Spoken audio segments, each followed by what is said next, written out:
All right, let's stop talking about golf, tennis, and all, and talk about football. And something big is starting on Thursday. I'm talking about the Spanish La Liga, and everyone is looking forward to it. We will be joined by Bruno Bergareche from Spain this morning. He will be telling us how everyone is looking forward to the La Liga returning on Thursday after a very, very long time. Good morning, Bruno. It's good to have you join us this morning. Good morning. It's a pleasure to be here. Thank you. So what is it looking like in Spain with the return of La Liga starting tomorrow? Well, as you say, it's been 3 months since La Liga was cancelled, and in a country that's so crazy about football, it feels like it's been a very long time. But yes, it's back tomorrow, and it's back with one of the most passionate and colourful games there is in La Liga, which is the derby between Sevilla and Real Betis. And it's going to be a strange one because so much about that game is the fans and what the noise and what they bring to the stands. And obviously it's going to be played behind closed doors. So everyone's eager to see football back in action over here in Spain. But it is going to be strange to get used to seeing the games without anybody in the stands. Interesting, strange indeed it will be. Like I said, there are no fans and the players will be playing just with the coaches on the sidelines. For you as a commentator, how does it feel? Does it make any difference, going into the restart of La Liga, knowing fully well you're going to be commentating without, getting the opportunity to talk about the fans? Yeah, you realize how much of a big factor it is when you are talking about the game, when you're in the build-up to the game. You usually turn your attention to the atmosphere inside the stadium, the vibes, the feelings, and it's something that it feeds off onto the players. And obviously for us, it's going to be very strange because when you're commentating, you hear the oohs and the ahs when there's an opportunity and when something happens, and it sort of brings up the volume and it also brings up your passion for the game. And now it's almost going to be like seeing a training session. So I think it's going to be a bit of a challenge for us as well to try and keep the tempo up when there's not any noise going around what's happening on the pitch. Obviously, that's going to be a very difficult one. I can feel that because we know that all players, everyone is actually eager to hit the ground running. But then let's look at the fact that they're trying to use another aspect for those watching at home to feel it, as having the virtual, fans, and of course putting some audio visuals in it while people are watching from home. How is that going to look like? Is it going to make it look so much as if it's the same thing when you have the fans there? I think it's impossible to replace the reality of having fans there. I think it's a good initiative. It's going to be for people watching on TV from home, so maybe for them it'll make them be a bit more attracted to what's happening on the pitch. But I think it's always going to be impossible to recreate what's going on inside a stadium because reactions from fans are human reactions, so they're spontaneous. I don't think you can recreate that with artificial intelligence. So I understand the initiative to try and make the game have a bit more tempo, a bit more noise, a bit more colour to it. But I think it's going to be absolutely impossible to have what we had before when we had fans. Yeah, that's totally understandable. They can only try their best. You already talked about the big match for tomorrow. That's between Sevilla and Betis. But on Friday and Saturday, Barcelona and Real Madrid will be in action, and those are the two sides involved in a title race. How do you see this all panning out, especially, after a very long break? Which team do you see hitting the ground running the most?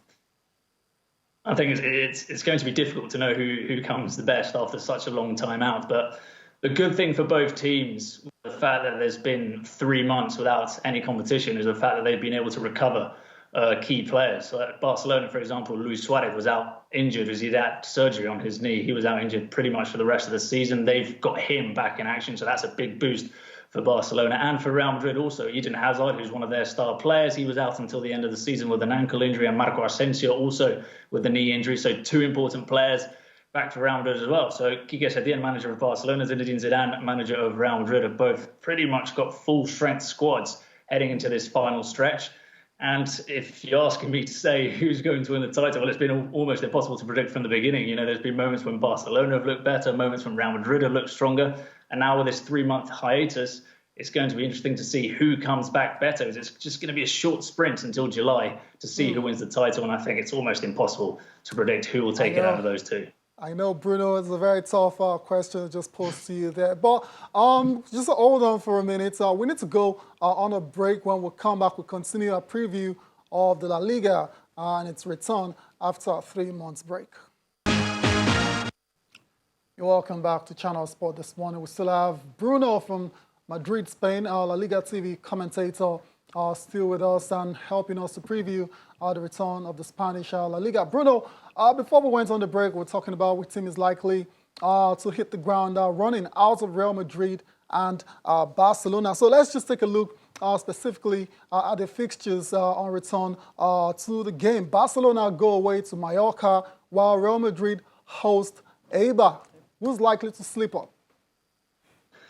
Well, on paper, you'd think that neither of the teams are going to slip up. Of course, playing away from home now isn't as much of a challenge as it was before because there are no fans awaiting you in the ground. We've seen it in the Bundesliga when they've come back. There's been a lot of away victories. And Mallorca's a team that's struggling to stay up in the division. Eibar's another team down there towards the bottom. So realistically, you'd expect both Real Madrid and Barcelona to start this weekend winning their games. Interesting. Even though Barcelona have struggled away from home, dropping points on 11 occasions, you still expect them to go and get the win at Mallorca. But for Real Madrid, they haven't been very consistent as well. And talking about consistency, a player we joined with so much fanfare over the summer, Eden Hazard, has been injured a lot. And he's not been able to, find that consistency because he hardly plays because of injury. But now Zinedine Zidane can now call upon the services of Eden Hazard. How much of a difference do you think he's going to make for the remainder of the season? Well, I think he's absolutely key. When they signed him this summer, he was meant to be the star player. Of course, with Cristiano Ronaldo leaving, there was a gap there for someone to come in and lead the team. But he didn't come fully fit. He's slightly overweight when he arrived at the club this summer. It took him a while to get going. Once he found his form, he got injured in a Champions League game against PSG, tried to come back, injured again, and we haven't seen him since then. So it's been a stop-start season for Eden Hazard. If he's fully fit, which it does look from what we've seen in the training sessions, he looks to be in good nick. If he is fully fit, he's absolutely the differential player for Real Madrid, and he's absolutely key to their aspirations of winning the title. So I think it's an absolutely huge boost for Zinedine Zidane to have the Belgian player back. All right, let's talk about Barcelona. Go back to them. I mean, Quique Santi have actually said that, look, Lionel Messi will be ready to play to face Real Mallorca on Saturday. But then he started training with them just on Monday. That's when he returned to training. Do you think it will be a risk for him to start the game? Well, yeah, there's been a lot of concern in Barcelona. Everyone's sort of been waiting with bated breath to see how Leo Messi is, because we didn't see him training with his teammates. We saw him training on his own. I'm sure that if he does play, it's going to be a decision made by the manager and the player that they're not going to force him back, because, of course, it's a month left of games. There's going to be games from Monday to Sunday, so there's not going to be much rest in between for players. A lot of the time, they'll be playing one game, and then a couple of days later, they're playing the next game. So Quique Setién won't want to be taking any risk with Leo Messi, because Barcelona with Leo Messi and without Leo Messi is a completely different team. So if we do see him playing this weekend, and I'm sure that means that he is 100% fit and ready to play the whole game. We all agree, Bruno, that the title race is between Barcelona and Real Madrid. Let's talk about the race for the Champions League, qualifying for the UEFA Champions League next season, which is extremely close. That's the battle for those sports. 5 teams are currently separated by 5 points. Yeah, that's another interesting point. The fun thing about La Liga this year is that you've got different points in which there is an interesting thing going on. You know, the battle to not go down. There are a few teams there trying to stay up. You've got Real Madrid and Barcelona obviously fighting out for the league. And the Champions League race is heated up because we've always had Atletico Madrid as the 3rd strongest team in Spain for about 5, 6, 7 years now, who have always sort of cemented that 3rd place. And it's all been about 4th place. But Atletico Madrid have dropped back a bit this season. They've not been as consistent as they have been in recent years, although we've seen them flying high in Europe, knocking out Liverpool out of the Champions League. But it is wide open. You've got Sevilla in there. You've got Real Sociedad, who have been a very fun team and entertaining team to watch this season, who will be gunning for that 4th place. You know, you've got Valencia. And it's another one which I think it's going to go right down to the wire, right down to match day 38. Impossible to predict. That's the beautiful thing about La Liga, that it's almost impossible to predict what is going to happen. Quick word before you go on Getafe.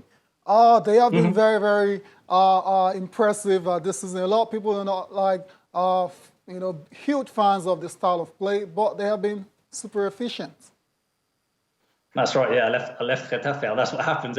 We all tend to forget about them because they're a small, humble club, and as you say, their style of play is it's plucky, it's aggressive, it's defensive, but it gets the job done. And as I think you may know, in Spain, there's always been a love for football which is more Barcelona style, passing on the ground, more stylish. So Getafe has never really gone down too well with the fans here, but. All credit to them, what they're doing with the resources available to them. The manager has got a very normal squad, and it's a squad that's punching above its weight massively. And they've been doing it for a couple of seasons now. They qualified for the Europa League last year. They're still in that competition, having knocked out Ajax, and this year again they're pushing for the Champions League. So they're showing it's been no fluke. It's a very well trained club, and as you've reminded me, that they're most definitely going to be in there pushing for Champions League qualification, which would be historic for such a small team.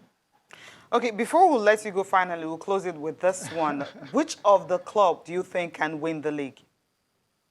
Which other club? Yeah, which of these? Real Madrid, Barcelona is between them, of course. So which will you stick out your neck for? Okay, so she's putting you on the spot. You tried to push me for a name. Yeah. Okay. I think Real Madrid is slightly the more balanced team. I think it's slightly the stronger team. I think Barcelona is a little bit more dependent on Leo Messi. If Leo Messi doesn't have his day, then they can dip a bit more. So I'm going to say Real Madrid. Okay, Real Madrid. Wow. All right, watch out for this space. Thank you so much, Bruno, for joining us this morning, taking our time to be with us this morning. Thank you. Thank you very much. My pleasure.